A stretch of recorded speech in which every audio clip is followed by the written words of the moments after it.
வணக்கம். இன்று நாம் சுவையான சர்க்கரை பொங்கல் மற்றும் வெண்பொங்கல் செய்வது எப்படி என்று பார்ப்போம். முதலில் சர்க்கரை பொங்கல்.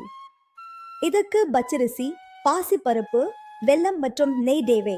பாசிப்பருப்பை வறுத்து அரிசியுடன் சேர்த்து குக்கரில் நன்கு குழைய வேக வைத்துக் கொள்ளவும். வெல்லத்தை நீரில் கரைத்து வடிகட்டி வெந்த சாதத்துடன் சேர்த்து நெய் ஊற்றி கிளறவும்.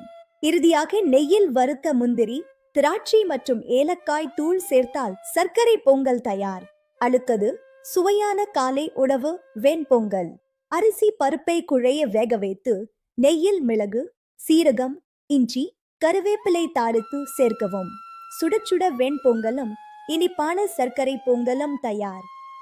நீங்களும் செய்து பாருங்கள். Subscribe to Healthy Bites and start your healthy journey today. Healthy Bites க்கு சப்ஸ்கிரைப் செய்யுங்கள். இன்று உங்கள் ஆரோக்கிய பயணத்தை தொடங்கு.